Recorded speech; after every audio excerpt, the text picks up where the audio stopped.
साथियों, नमस्ते, जय हिंद, राम राम, सत श्री अकाल, आदाब। साथियों, एक 2-3 दिन से सोशल मीडिया पर, अखबारों में खबर बड़ा जोरा चल रही है। रेलू राम पुनिया परिवार का हत्याकांड और उसकी बेटी ने और उसका दामाद ने जो हत्यारे थे उन्हें जमानत मिल गई और जेल तबा रहे होंगे। इससे उस पर मैं भी अपने विचार बताना चाहूँ। 24 साल पुरानी बात है, 2001 की समस्या के दिन थे भाई, भी ना तो मेरा याद को नहीं। तो उसमें उन आदमियों को, हत्यारे को पकड़वाने के लिए, सजा दिलवाने के लिए भाई आंदोलन भी हुआ था, प्रदर्शन भी हुए थे। और भाई मेरे तो शुरू से ही विचार है कि भाई अच्छाई के साथ और बुराई के खिलाफ किसी को न्याय नहीं मिल रहा हो उसमें हिस्सा लेना।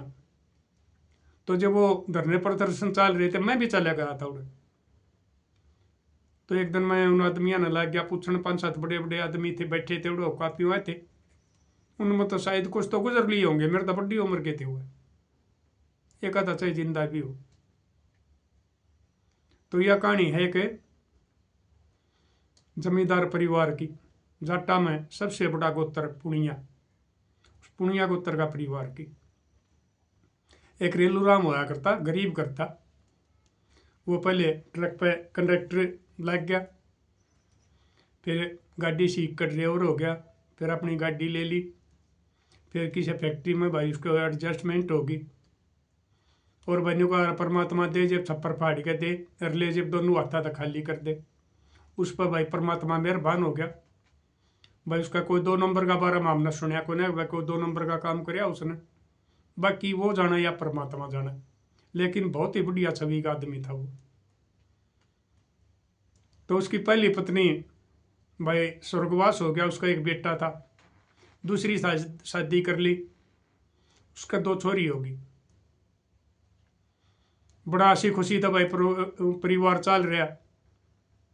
भाई किले मोल ले लिए, खेता में भाई फार्म हाउस बना लिया, बहुत बड़ी कोठी। वह मैं देख के भी आया था। यानी कि उस टाइम उस एरिया में और इसी कोठी नहीं थी। राज्य रजवाड़े डाल जैसे भाई हमारे चौधरी देवीलाल का फार्म हाउस से या और कुछ से, जब कुछ गिनती के आड़े आदमियों में वो साहूकार में आ गया था। और समाज सेवी भी था, गरीब की मदद कराया करता। चाहे वो भाई किसी का भाई थाना तहसील का काम हो या भाई पीछे दिल करना हो, उसकी मदद कराया करता। बढ़िया छवि होगी। फिर उसने राजनीति में आना चाहा तो ओम प्रकाश चौटाला तो उसकी बात हो, इसने उसकी टिकट की हाँ भर ली।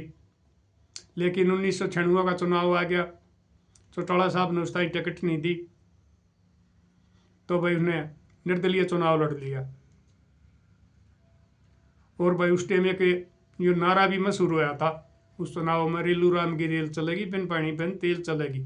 और वह चली भी थी, उसकी जीत भी हुई थी, बहुत अच्छे वोटा थे। चौधरी बंसीलाल की सरकार आ गई थी, उसको उसने समर्थन दिया था। भाई वह बड़ी छोरी, उसने कोई खेल था भाई, हॉकी नाम लिए थे, मैं तो जानता को नहीं। उस छोरी ने कही, बाबू मैं यो खेल सीखना चाहूँ। बोले बेटी कोई बात ना। वह उसने भाई एसआर उसमें भेज दी। उड़की से छोरे तो उसकी मुलाकात होगी, कोई संजीव नाम का था उनकी। भाई होते होते भाई वो शादी पर बात आ गई। उसने अपना बाबू आके जिक्र कराया, बाबू ना टिक गया, अब नहीं बेटी तो मैं कोई बढ़िया घराना में ब्याहूंगा, इसका हमारा कोई मुकाबला नहीं। लेकिन वो भी एक किस्म का राजहट था, क्योंकि वह भी एक किस्म का राजा की बेटी थी। परमात्मा ने सब कुछ दे रखा था। वह लड़की नहीं मानी, उसने उसकी शादी कर दी। शादी करने के बाद में ठीक ठाक चलता रहा। फिर वो कई भाई धंधा कराया करता कि बताऊं दे संजीव, उसका धंधा में घाटा हो गया, घर के हालात भाई कमजोर हो गए। तो छोरी ने कही, बाबू ये कुछ ये 20-30 किले बेच के न हरी संजीव ने पीछे दे दिया, फैक्ट्री ला लेगा। लेकिन उसका विरोध कर दिया उस भाई ने जो पलटी का था। अज्ञानियों को नहीं हुआ करता, हम पहले ना नट्टा थे। इसमें उनकी कहा सुनी होगी तो खिंचाव बन गया। उस टाइम तो न समझौता करवा दिया, लेकिन उसने नागन की डाल वो अपने में रख ली। अरे उसके दिल में गलत बात आ गई कि भाई इसको भाई ना खत्म करिए तो जब बात बनेगी, जब तुम्हें सारी जायदाद मिलेगी। तो साथियों उन पति पत्नियां ने प्लान बना लिया कि कुरकुड़बा खत्म कराया जा। तो साथियों फिर वो प्लान चालिया। वह जो उसकी छोटी बहन थी उसका जन्मदिन था, उन्हें जन्मदिन मनाने की स्कीम बना ली। और वो भी एक दिन पहले, जन्मदिन अगले दिन था, उन्हें पहले दिन की सलाह कर ली। तो वह कोई नशीला पदार्थ ले रही थी। पार्टी चली भाई, किस्म के राजा थे, बहुत आदमी आ रहे थे भाई। बहुत देर तक पार्टी चली, खान पान हुए। लेकिन उसने कुछ अलग खीर काट गया उसमें थे, और उसमें कोई नशीला वो मिला लिया कि भाई आदमी बेहोश हो जाए। और वो अपना सारा परिवार के आदमी ही खुआ दिया। इवन उनका कोई शक नहीं एक भाई ये थारी मौत ने बुलावा दे है, तुम तड़के सुते नहीं उठोगे अगर यो खाओगे तो। उनने भी लाडली बेटी मान के नवरो सारिया ने खा लिया। प्रोग्राम खत्म हो गया। फिर वो उन्हें सलाह बनाई तो वो संजीव पिस्तौल ले रहा था। उसने देखा कि इसमें तो गोली तो 6 और आदमी 8 मरे कोई नहीं। फिर उन्हें प्लान बनाया कि ये बेहोश तो हो रहे हैं, नशा में हैं, इन्हें राडता मारेंगे। भाई वो आजकल तो डीजे बहुत बाजे हैं, लेकिन जब तो ये बहुत कम हुआ करते, कोई ईसाई आदमी का घर में आया करते। वो डीजे बजे गया, वह पार्टी खत्म होने के बाद भी उसने बंद नहीं कराया कि भाई कोई किसी ने तुम ये जब काम ये को क्रम करोगे तो कोई किलकी करकी मारे तो बाहर गार्डन ना सुने। तो उन्हें वह एक लोग की डाट लेगी नीचे तो आके ठाकन, और वह गार्डन देख भी ली। और यो है पुलिस ने शुरू वाला क्लू मिला था, इससे उस पर शक होया था। और इस में सोनिया पकड़ी गई थी। तो न पहले रेलू राम को मारा भाई, फिर उसका घर वाली थी, उसका तो एक उसकी पोती सोवे थी। उसके 3 बालक थे सुनील के, 2 छोरी 1 छोरा। वह उठ उसके वो करोट सी ली, फिर वह मार दी। ये बयान फिर ये बात के हैं भाई, ये सोनिया के और उस संजीव के जो पुलिस आगे उन हकीकत बताई है, ये उनके बयान बताऊं हूं। बारी बारी करके सारे मार दिए। पोता था रेलू राम का 4-1 साल का, वो पांव पकड़ कर दीवार का मार दिया। यू कर हम गंडा न मार दिया और कोई इसी चीज न मार दिया, और वो खिंड जाया अगर उन्हें खिंडा दिया। इतने बेरहम हो गए संपत्ति के लिए, धन के लिए। एक छोरी 1.5 महीने की थी, छोटी पोती, वो भी मार दी। यानी उनने बिल्कुल भी दया नहीं आई, पूरा का पूरा परिवार खत्म कर दिया। तड़के भाई पब्लिक स्कूल हुआ करते तो बहुत और ऐसे कम थे। मालदार आदमी था भाई, पोता पढ़ाया करता उसका। वो गाड़ी वाले आए, गाड़ी आई तो भाई वो भीतर ने गया नौकर, तक मैं लिया बुला के।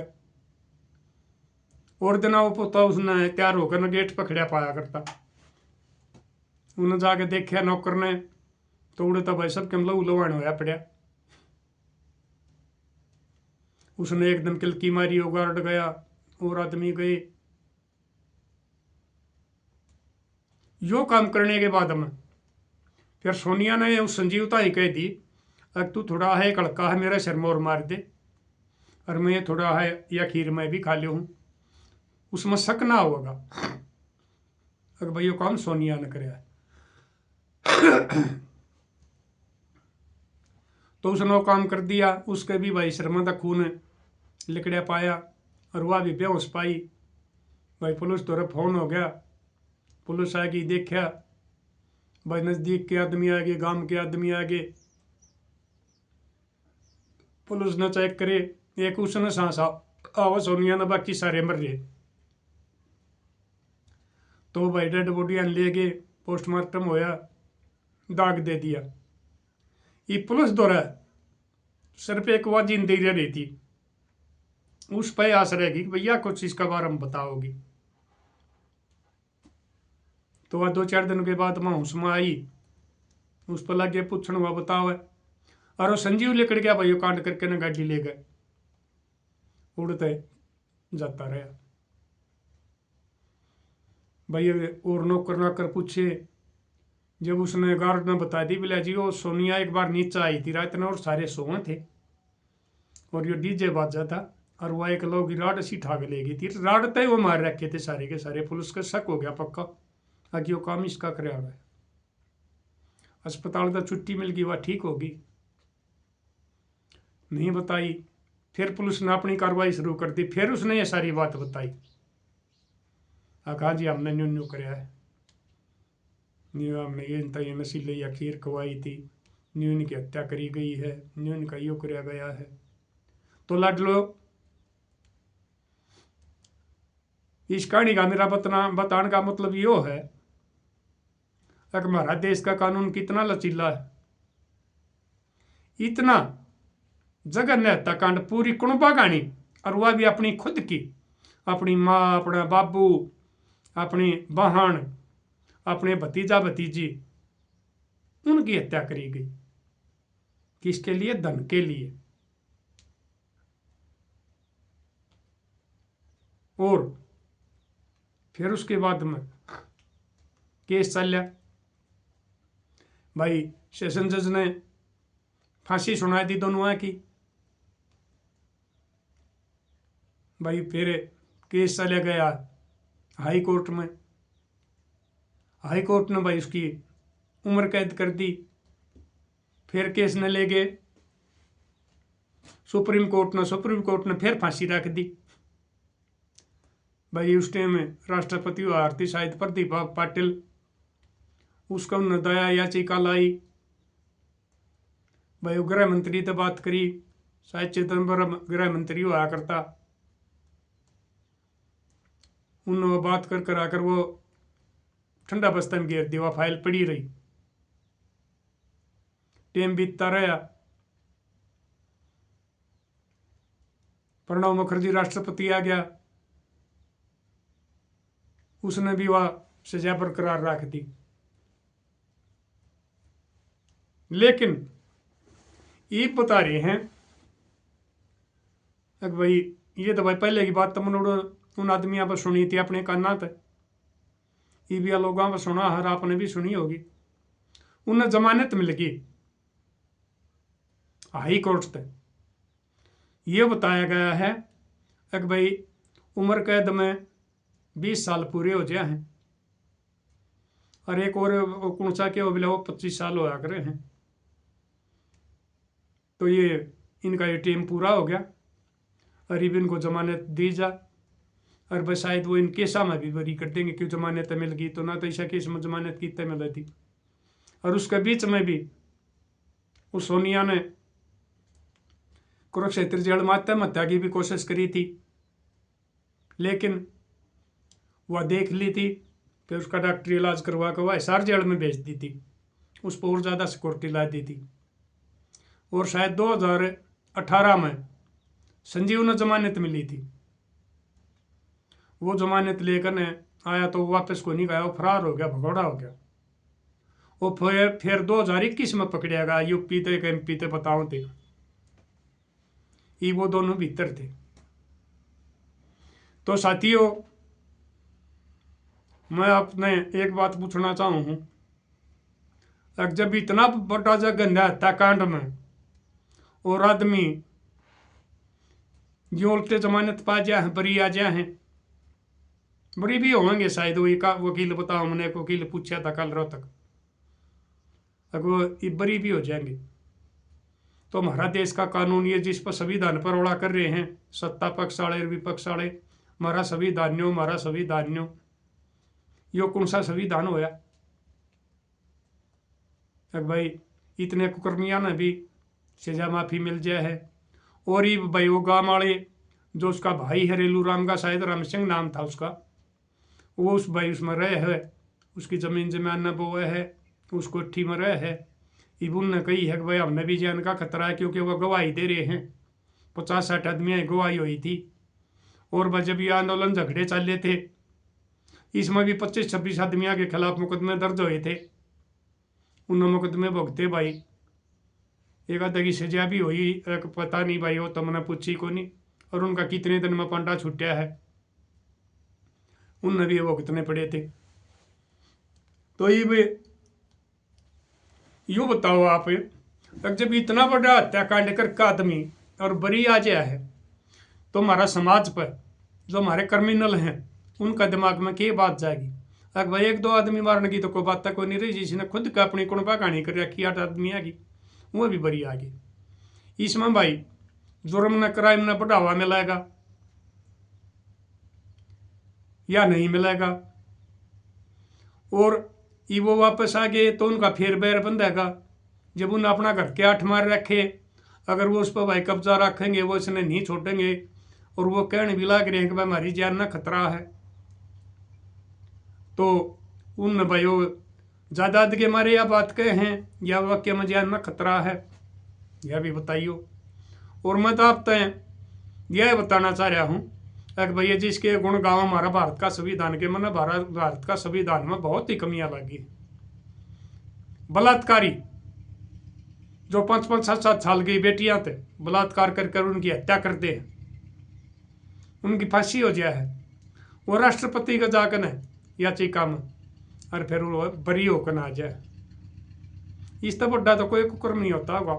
एक 5-7 साल की बेचारी बेटी ने, जिसने कोई नहीं पता होता, और उसके साथियों को क्रम करके हत्या करी जा है, इस तो बड़ा कुकर्म तो कोई एक आधा होता होगा, वो भी बरी आ जाए। यानी कि जिसकी सत्ता में पहुंच है, जिसके पास पैसा है, वो इन कानूना की वजह से बरी आ जाए। अरे कोई बेचारा निर्दोष आदमी फंसा रखा है किसी पैसे वाले में, उसके ऊपर झूठे दोष साबित कर फंसा रखा है, वो उम्र कैद काट रहे हैं, उन्हें न्याय नहीं मिला क्योंकि उनके पास में पैसा नहीं था, और वो बिना जुर्म के सजा काटने लग रही है। ये कौन सा संविधान है जिसकी ये किताब ठाए हंडन लग रहे हैं, जिस पर झगड़ा कर रहे हैं? तो साथियों, मैं तो आप तो यह बात पूछू हूँ कि भाई उन या सजा या जमानत मिली है या ठीक से, या फांसी होनी चाहिए थी? और इस तरह भाई हमारा समाज में क्या असर जाएगा? और भाई ये तो पढ़े लिखे हैं, उनके घर भी जाएंगे, गांव में भी जाएंगे। भाई इतना ही मेरी भाई यादाश्त में भी फर्क आ रहा है। बाकी जो बात मैं उड़ गया था जब उस झगड़े में, और वो बात मैंने सुनी थी, वो बात मैंने अब तक बता दी। और एक वो इतना मतलब समाज सेवी आदमी उस टाइम रॉबिन हुड कहा करते, उसने रॉबिन हुड भाई कोई नहीं बताया कि कौन से देश का था, हमने तो फिर ना उस टाइम का रॉबिन हुड आदमी था, और उसको उसकी कुणबा गानी करी गई है, और वो आदमी आज जमानत पा कर और फिर बाहर घूमेंगे, तो समाज पर क्या असर जाएगा? और भाई हमारा संविधान का बारे में भाई हमारी जनता क्या सोचेगी? तो साथियों, कर दियो शेयर, और जनता भी देख लेगी अगर भाई हमारा संविधान कितना लचीला है। इसमें भाई जो अमीर हैं वो तो भाई कितना बड़ा कुकर्म करके न और बरी आ जाए हैं, और भाई कोई बेचारा गरीब निर्दोष है तो वो बिना जुर्म करिए उनकी सजा भुगतन लाग रहा है। ये संविधान अमीरों के लिए अलग से हमारे ये कानून, और गरीबों के लिए अलग है। गरीब ने कहे बस संविधान और कानून सबके लिए बराबर होया करे है, तो भाई मैं तो इसना मानता नहीं कि भाई ये कानून सबके लिए बराबर है ना, ये अमीर का अलग है और गरीब का अलग है। आपकी नजरा में यो किसा है, यो आप अभी बताइयो। और वह कुछ बात रहेगी होंगी, ये मीडिया वाले तो उनका घर जाएंगे वो सारी अपना बता देंगे, लेकिन ये बात जो मैंने बताई है हकीकत से, क्योंकि उस गांव के आदमियों ने, उस कुंपे के आदमियों ने मेरा ये बताई थी कि भाई यो कांड न्यून्य होया था। तो साथियों मिलाएंगे अगली वीडियो में, तब तक के लिए अपने लिए जिए तो क्या जिए, तू जिए दिल जमाने के लिए।